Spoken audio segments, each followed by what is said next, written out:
Minha nora fez uma viagem de negócios para Cuiabá por 10 dias. Na manhã em que o carro alugado dela desapareceu na esquina da nossa rua. Meu filho, que não dava um passo sequer há 6 anos, entrou na cozinha, segurou o balcão com as duas mãos e me disse que precisávamos sair de casa antes que ela voltasse. Deixei minha xícara de café cair.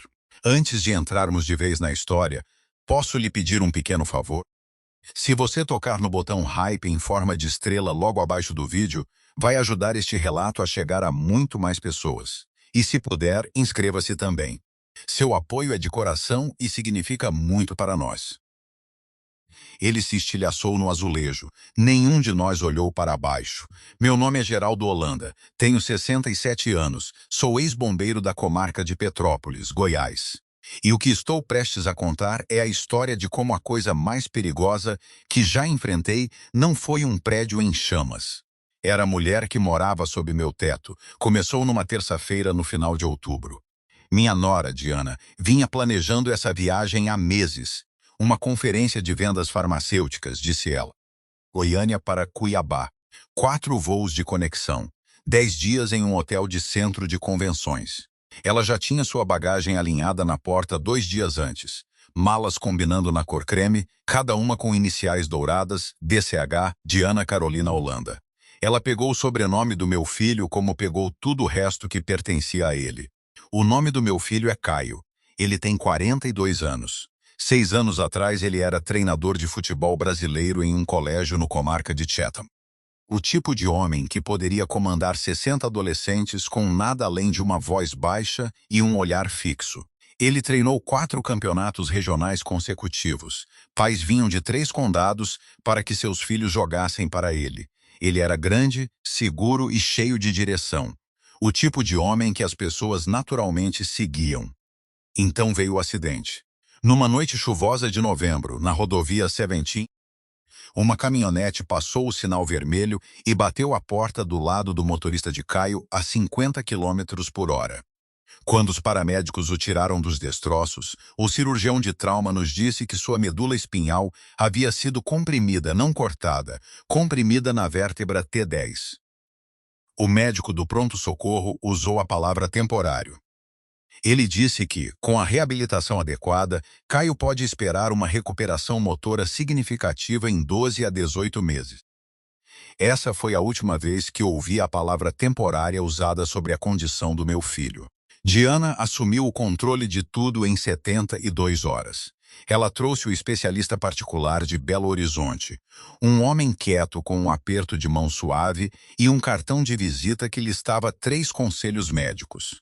Ele revisou as imagens, falou com Diana no corredor por 20 minutos enquanto eu esperava na sala de estar e então me disse, com uma tristeza genuína nos olhos, que a compressão havia causado danos nervosos permanentes, que a avaliação anterior tinha sido prematura, que Caio não voltaria a andar. Eu acreditei nele. Por que eu não faria isso? Ele tinha as credenciais, Diana tinha a papelada, e eu era um homem de 61 anos que consertava violações do Código de Incêndio para viver, não neurologista. Me mudei para o quarto de hóspedes deles naquele mesmo mês. Por 6 anos, minha aposentadoria significava acordar às 6 horas todas as manhãs para ajudar meu filho a sair da cama, colocá-lo na cadeira, levá-lo até o banheiro e sentar com ele, enquanto Diana preparava seu café da manhã com a devoção teatral e cuidadosa de uma mulher que queria que todos ao alcance do ouvido percebessem o quanto ela sacrificou. Ela moía os medicamentos dele no suco de laranja, uma combinação do que chamava de estabilizadores nervosos e compostos antiespasmos, e entregava o copo com o mesmo sorriso gentil todas as manhãs. Ele estava sempre nevoado às 9h, sempre exausto ao meio-dia, sempre dormindo antes das 8h da noite. Achei que fosse a lesão, achei que era luto. Achei que era o que acontecia com um homem quando seu corpo o traía e seu mundo desaba ao tamanho de uma cadeira de rodas. Na manhã em que Diana partiu para Cuiabá, senti algo que não sentia há anos, silêncio. Não aquele silêncio tenso e de casca de ovo de uma casa onde alguém está sempre se apresentando, bem silencioso, daquele tipo que se acomoda nas paredes quando uma tempestade finalmente passa. Servi meu café e fiquei na janela da cozinha observando as folhas de carvalho se acumularem no canto da entrada. Eu planejava levar o Caio para a varanda dos fundos quando ele acordasse. Apenas sentar no ar de outubro. Talvez assistir ao jogo na pequena televisão ao ar livre que seu amigo Rafael instalou no verão passado. Nada agendado, sem prancheta, nenhuma instrução açucarada deixada na geladeira com a caligrafia em laços de Diana. Ouvi o som às 7:43, não o rolar suave da cadeira no corredor de madeira. Algo mais pesado, um ombro batendo na parede, uma inspiração aguda, então um baque que fez as molduras das fotos tremerem. Eu me movi rápido. 30 anos de investigação de incêndio me ensinaram a me aproximar do som, não a afastar-me dele. Virei a esquina do corredor com o coração já à frente do corpo e parei tão bruscamente que as meias deslizaram no chão. Caio estava em pé. Ele tinha as duas palmas das mãos pressionadas contra a parede. Seus braços tremiam como vigas de suporte em uma estrutura que não foi feita para o peso. As pernas dele, as que eu levantei, posicionei e prendi nos apoios de pé por 2.190 dias consecutivos, estavam dobradas nos joelhos e tremendo. Mas eles o seguravam. Ele respirava como um homem emergindo da água profunda. Cada respiração era um ato deliberado e desesperado. Filho. Falei tão baixo que não tenho certeza se saiu algum som. Ele virou a cabeça para mim. Seu rosto estava cinza e encharcado de suor. E os olhos dele estavam mais claros que eu tinha visto em 6 anos. Não é nebuloso, não está à deriva. Afiado, apavorado e completamente presente. Pai, ele roucou. Temos que ir. Agora mesmo. Antes que o efeito passe, eu não perguntei o que era. Atravessei o corredor em 4 passos e coloquei meu braço sob o ombro dele. Ele estava mais pesado do que eu lembrava. Ou talvez eu fosse mais velha. Provavelmente ambos. Ele se encostou na parede, encontrou o equilíbrio e juntos, seguimos pelo corredor numa caminhada lenta e cansativa que levou 3 minutos. Parecia atravessar um rio. Consegui colocá-lo na minha caminhonete. Ele desaba contra a janela do passageiro, o peito arfando. Não liguei o motor imediatamente. Fiquei ali com as mãos no volante e olhei para o lado do rosto do meu filho e pedi muito cuidadosamente para ele me contar o que estava acontecendo. Ele falou por 40 minutos. Não interrompi nenhuma vez. O acidente foi real. A lesão por compressão era real, mas o prognóstico, o dano permanente, a destruição irreversível dos nervos eram mentira. A avaliação original do médico do pronto-socorro estava correta.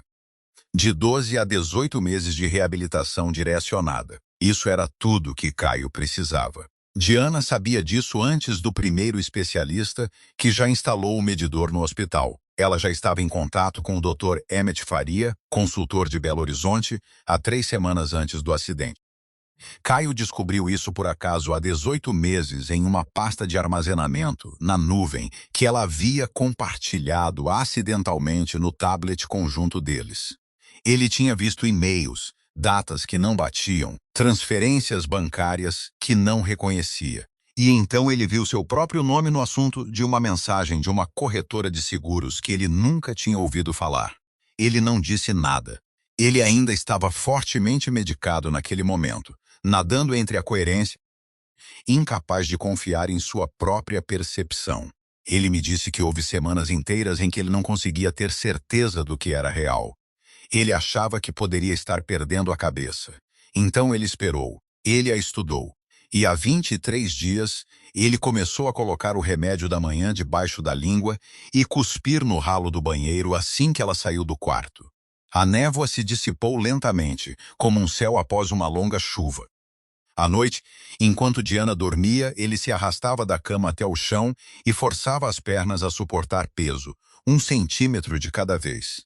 Depois 30 centímetros, depois um apoio completo contra a parede do quarto no escuro, tremendo tanto que os dentes dele tilintavam, reconstruindo músculos que 6 anos de sedação química forçada haviam reduzido a quase nada.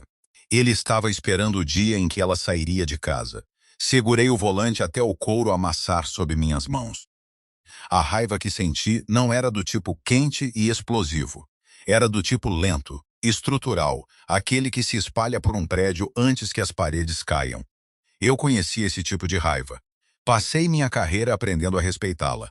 Perguntei para onde ele precisava ir. Ele olhou pelo para-brisa para os pinheiros de Goiás e me disse para dirigir até um self-storage no lado leste de Petrópolis. Saída 104 da I-16, unidade 34B. Ele me contou que Diana tinha uma chave em um anel que guardava no bolso do casaco, mas ela não sabia que 3 meses atrás, durante uma das breves sessões de clareza que a medicação dele permitiu, ele usou a chave dela para fazer uma cópia enquanto ela fazia um recado. Dirigimos sem falar nada. A luz de outubro entrava pelas árvores em ângulos longos e planos, e eu me concentrei na estrada tentando construir um retrato de quem minha nora realmente era. A unidade de armazenamento era um cômodo de 10 por 15 com uma porta metálica com rodas e uma lâmpada fluorescente nua. Quando abri, a primeira coisa que vi foram caixas de arquivo, 11 delas, empilhadas em 2 fileiras organizadas, cada uma rotulada com a caligrafia da Diana. Atrás deles, um cofre à prova de fogo do tamanho de uma pequena geladeira. Caio conhecia a combinação. Dentro do cofre havia documentos que viraram completamente meu entendimento dos últimos 6 anos. A primeira coisa que encontrei foi o assentamento de Caio. Após o acidente, uma ação civil contra o motorista da caminhonete resultou em uma sentença de 9 milhões. Diana contou a toda a nossa família que o dinheiro estava trancado em um fundo médico protegido, intocável, administrado por um escritório de advocacia no centro, investido de forma conservadora para financiar o cuidado vitalício de Caio. Ela nos mostrou documentos. Ela chorou ao explicar. O trust médico não existia. O dinheiro foi transferido por 3 empresas limitada, que ela constituiu em Espírito Santo, Goiás e Minas Gerais ao longo de 2 anos. O que restou dela estava guardado em uma conta privada de investimento em nome dela. O que ela gastou foi documentado nas caixas de arquivo, aquisições de imóveis comerciais, 2 imóveis de férias no estado costeiro do Rio de Janeiro, uma participação de 40% em uma clínica privada de cuidados ambulatoriais em funcionamento em Augusta. Ela usou o dinheiro do acordo do meu filho paralisado para montar um portfólio de negócios, enquanto eu trocava os lençóis dele e alimentava o café da manhã com colher todas as manhãs por 6 anos. Abri a segunda caixa de arquivo e encontrei as apólices de seguro. Eram 4, 3 na vida de Caio, cada um eliminado em momentos diferentes por corretores diferentes, cada um listando Diana como única beneficiária. O benefício por morte combinado totalizou 6,2 milhões. A quarta política era diferente. Não era seguro de vida. Era uma apólice de incapacidade de longo prazo com uma cláusula acelerada de benefício por morte, o que significava que pagaria um valor único caso o segurado sofresse um diagnóstico terminal qualificado. No final da quarta apólice, preso com um clipe de fichário, havia um único e-mail impresso. Era do Dr. Emmett Faria, enviado 4 dias antes de Diana partir para Cuiabá. Tudo está preparado do meu lado. A documentação do diagnóstico será finalizada após sua confirmação. Causa: deterioração neurológica progressiva compatível com síndrome de compressão espinhal de longo prazo, intratável. Cronograma estimada: 6 a 8 semanas. Me avise quando quiser continuar. Li esse e-mail 4 vezes. Então, coloquei o cofre em cima do cofre e olhei para meu filho, que estava sentado na minha antiga cadeira de camping com as mãos nos joelhos e os olhos no chão. Ela não vai voltar de uma conferência, eu disse. Não, ele disse. Ela não é. O silêncio naquele depósito foi a coisa mais barulhenta que já ouvi. Meu primeiro instinto, aquele que disparava antes de pensar conscientemente, foi ligar para o 190, dirigir até a delegacia, colocar todos os documentos na mesa do detetive mais próximo e deixar a lei assumir. É isso que um homem razoável faz. É isso que um homem que confia no sistema faz. Mas eu passei 30 anos investigando incêndios. Eu entendi algo fundamental sobre evidências. Só é tão bom quanto a pessoa que o apresenta e a autoridade que o recebe. Se eu fosse a polícia de Petrópolis com esses documentos hoje, o advogado da Diana teria uma resposta em poucas horas. Ela detinha a procuração médica de Caio. Ela apresentava as credenciais do Dr. Fairclough, suas certificações do conselho, sua reputação profissional e uma história. Uma história sobre um pai confuso e atormentado que construiu uma teoria da conspiração para justificar a tragédia de ver seu filho se deteriorar. Uma história sobre uma esposa dedicada que sacrificou tudo, agora sendo perseguida por uma família amarga que não conseguia aceitar a realidade médica. E Caio, um homem que supostamente era gravemente deficiente neurológico, de repente andando e falando e acusando seu cuidador de fraude. O sistema jurídico o analisaria e veria exatamente o que Diana havia projetado. Um paciente instável e comprometido fazendo alegações que seus próprios registros médicos contradiziam. Precisávamos de outra coisa. Precisávamos dela no flagra. Expliquei para o Caio passo a passo. Ele ouvia com o foco do treinador, ainda absorvendo, pensando 3 movimentos à frente. Voltamos para casa. O que fiz nas 4 horas seguintes veio de 3 décadas de investigação de incêndio criminoso. Quando você investiga um incêndio, não apenas documenta a cena como ela é. Você antecipa o que o fogo fará a seguir. Você se antecipe. Eu tinha 2 câmeras pessoais de painel, unidades de alta definição que usava para documentar cenas de incêndio e um conjunto de lentes grande angular que guardava no meu kit de investigação na caçamba do caminhão. Coloquei uma câmera atrás da saída de ar da cozinha, voltada para o balcão, onde Diana sempre preparava os remédios do Caio. Passei o segundo a partir da carcaça do detector de fumaça do corredor, dando uma visão completa do quarto e da porta da frente. Sincronizei ambos os feeds para um servidor na nuvem usando meu hotspot pessoal, ignorando completamente a rede doméstica. Se ela acessasse o roteador ou cortasse a internet, as imagens continuariam sendo enviadas para um servidor em outro estado. Depois fui para o quarto do Caio e planejamos o que viria a seguir, com a mesma precisão que usei para informar as equipes de bombeiros. Ele estaria sentado quando ela entrasse. Ele aceitava tudo o que ela lhe desse, mas não engolia. Eu seria visível, lendo, sem grandes notações. O mesmo velho cansado que ela dispensou por 6 anos. Tínhamos 3 dias antes do retorno programado dela. Ela voltou em 2. Eu estava sentado na sala com o romance do John Grisham, que não estava lendo quando a porta da frente se abriu às 23h47 da segunda noite. Diana entrou vestindo uma jaqueta de viagem cinza pomba e puxando sua mala cor creme. E a primeira coisa que fez antes de largar a bolsa, antes de dizer oi, foi olhar para o balcão da cozinha, onde estava o organizador de comprimidos do Caio. Os olhos dela foram para lá antes de irem para qualquer um de nós. Eu percebi isso. 30 anos de investigação me ensinaram que o que uma pessoa olha primeiro diz tudo sobre o que ela mais pensa. Ela se virou para mim com um sorriso largo e disse que a conferência havia sido interrompida. Reorganização em sua divisão. Ela sentia desculpa por não ter ligado antes. Ela parecia descansada, não decepcionada. Suas bochechas coraram. Seus olhos estavam brilhantes. Ela parecia uma mulher que havia completado algo, não interrompido. Sorri de volta e disse que estávamos felizes que ela chegou cedo. Ela foi até a cadeira de Caio, acariciou seu cabelo e murmurou algo que eu não conseguia ouvir do outro lado da sala. Ele estava perfeitamente relaxado, queixo baixo, a expressão vazia e medicada que ela havia criado. A câmera atrás da ventilação da cozinha capturou cada segundo. Naquela noite, do meu quarto, assisti ao áudio do meu celular com um fone de ouvido pressionado profundamente no canal auditivo. Às 00h da manhã, Diana sentou-se na beirada da cama e recebeu uma ligação de um telefone que eu nunca tinha visto antes. Um bico fino, do tipo vendido pré-pago em postos de gasolina. Ela falou baixinho, mas o microfone que coloquei na ventilação do corredor era sensível o suficiente para puxar a voz dela pela parede. Ela disse à pessoa do outro lado que tinha voltado mais cedo, que tudo estava no lugar, que precisava da documentação pronta até no máximo sexta-feira.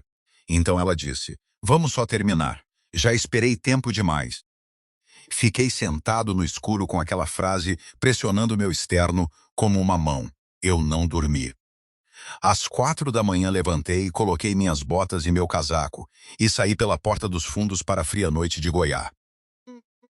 Dirigi 40 minutos até o prédio federal na Bull Street. O escritório da Polícia Federal Brasileira em Petrópolis mantinha uma agência residente, uma pequena operação satélite conectada ao escritório de campo de Belo Horizonte. Já trabalhei com eles 2 vezes na minha carreira em casos de fraude de seguro envolvendo incêndio intencional. A agente de plantão que me deixou entrar foi uma jovem chamada Agente Especial Carla Dennis. Ela tinha o jeito rápido e despreocupado de quem ouviu muitas dicas de quem chegou sem aviso e não deu em nada. Coloquei meu celular na mesa dela, abri as fotos do depósito, os documentos da política, o e-mail da Faria e o áudio de 40 minutos atrás. Ela ouviu a gravação 2 vezes. Depois ela pegou o telefone da mesa e ligou para o agente supervisor em casa. O que se seguiu foram 2 horas em uma sala sem janelas, com 3 agentes e um bloco de notas. Apresentei cada detalhe da arquitetura, os fundos de acordo, as empresas limitada, as apólices de seguro, o prognóstico fabricado, o e-mail do especialista, a ligação telefônica tarde da noite. A agente Dennis e seu supervisor, um homem corpulento chamado Broward, faziam perguntas cuidadosas e específicas. Eles não foram desdenhosos. Eles estavam construindo algo. Broward me contou que há 14 meses o escritório de campo de Belo Horizonte vinha investigando uma rede de profissionais de saúde facilitando fraudes de seguros por meio de diagnósticos fabricados.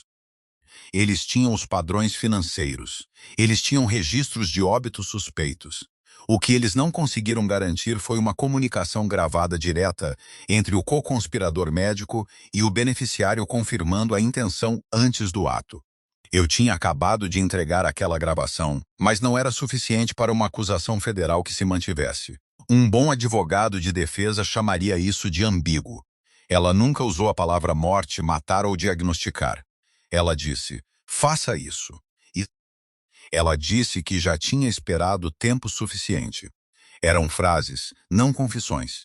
Brower me olhou com a expressão neutra de um homem prestes a perguntar algo que sabia ser irracional.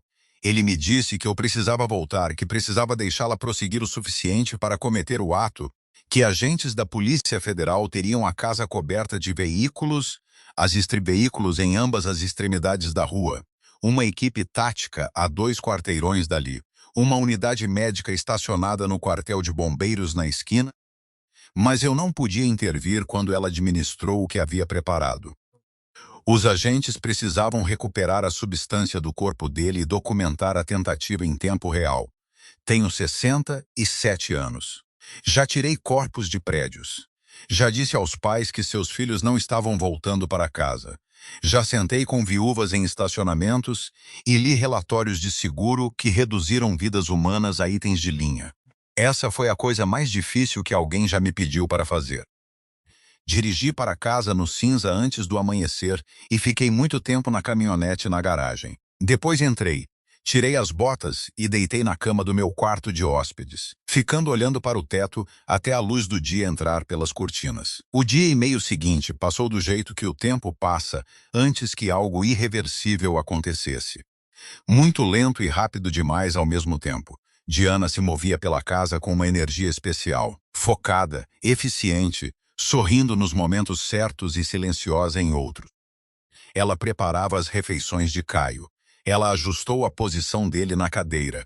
Ela conversou comigo sobre o clima em Cuiabá e um restaurante que aparentemente ela adorava perto do centro de convenções. Eu disse as coisas certas, fiz as perguntas certas. Servi café para ela, passei o jornal e fiz o papel do sogro grato e exausto que não fazia ideia do que estava por vir. Na sexta-feira à noite, ela foi até a despensa da cozinha e saiu com uma pequena mala de nylon que eu nunca tinha visto antes. Ela abriu o zíper no balcão com as costas parcialmente viradas para mim. Mantive os olhos na televisão, mas pelo canto do olho, consegui vê-la trabalhando com um frasco e uma seringa. Não sou um organizador de comprimidos. Não é um smoothie, uma seringa. A câmera atrás da ventilação estava gravando. Ela entrou na sala com a seringa na palma da mão, a tampa da agulha ainda colocada, movendo-se com a confiança fácil de uma mulher que já fez isso antes, ou ensaiou tantas vezes na cabeça que parecia uma lembrança. Ela se ajoelhou ao lado da cadeira de Caio. Sua voz ficou naquele registro agudo e suave. Ela o chamou de querido. Ela disse que era hora do tratamento noturno, que o novo remédio o ajudaria a dormir mais profundamente, que ele merecia descansar. Sentei-me na minha poltrona com o romance dos Grisham aberto no colo, segurei as páginas com força suficiente para domá-las, e não me movi. Ela alcançou a porta da linha de soro dele, uma linha que havia instalado por meio de uma ordem de atendimento domiciliar 3 meses atrás. Mais uma infraestrutura que ela havia colocado discretamente para exatamente aquele momento. Ela tirou a tampa da agulha. A porta da frente saiu das dobradiças. O som era absoluto, não uma batida, nem um grito primeiro, apenas a concussão mecânica completa de uma invasão forçada executada por pessoas que já a praticaram. O batente da porta se partiu. 3 agentes de coletes táticos entraram pela abertura em menos de 2 segundos, feixes de lanterna atravessando a sala, vozes empilhadas uma sobre a outra dando comandos. Diana recuou bruscamente. A seringa caiu no chão de madeira e deslizou por baixo da mesa de centro. 2 agentes seguraram seus braços antes que ela recuperasse o equilíbrio. Ela não gritou, ela não chorou. Ela tentou, por cerca de 4 segundos, compor o rosto com a expressão de uma mulher apavorada e inocente. Mas os agentes já estavam algemando-a. E o agente Dennis já estava entrando pela porta com uma bolsa de evidências. E no momento em que Diana entendeu que o gravador estava naquela casa o tempo todo, que tudo tinha sido visto e ouvido, a apresentação parou. Ela me olhou com puro e frio desprezo. Não com raiva, não com traição, com desprezo. Como um empreiteiro que foi pego usando materiais de qualidade inferior e fica irritado com o incômodo de ser notado. Ela não me disse nada. Ela não tinha mais nada que funcionasse comigo. 2 agentes a acompanharam até a porta quebrada.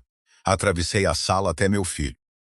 Caio respirava com dificuldade, as mãos agarrando os apoios de braço da cadeira de rodas. E quando coloquei a mão no ombro dele, ele levantou a mão e agarrou meu pulso, do jeito que um homem agarra algo quando tem medo do que pode fazer se soltar.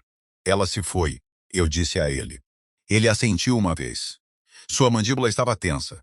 Ele estava tremendo, mas estava presente, completamente, totalmente presente. Sem neblina, sem deriva, só meu filho na cadeira do outro lado dos piores 6 anos da vida dele. Os paramédicos vieram e o examinaram.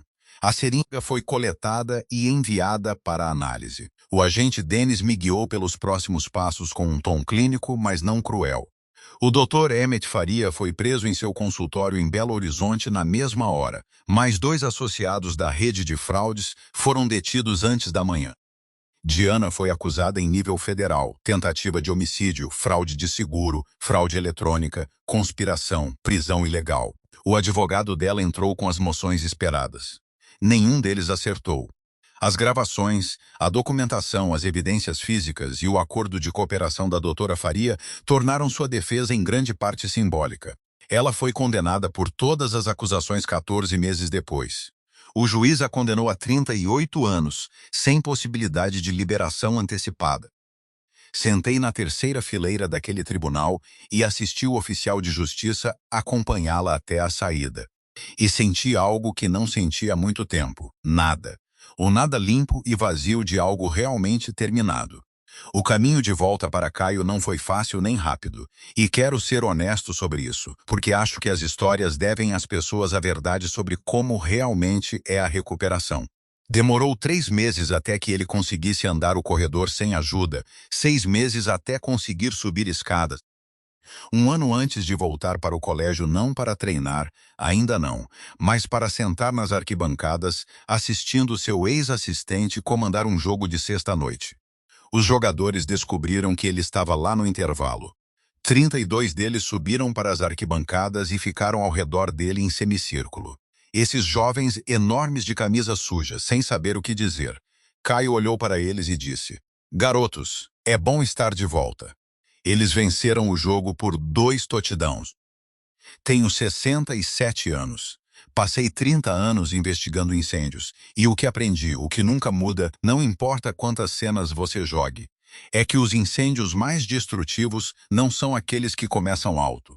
São as que começam nas paredes, nos espaços escondidos, queimando a estrutura devagar e silenciosamente, enquanto tudo na superfície parece estar bem. As pessoas que mais querem te machucar raramente são aquelas em quem você não confia. Quase sempre são eles em quem você confia completamente. Preste atenção quando algo parecer errado dentro de uma situação que parece certa. Um cuidador amoroso não isola. Um parceiro dedicado não precisa da sua impotência para funcionar. Confie no seu instinto, mesmo quando cada credencial e cada sorriso na sala dizem que você está errado.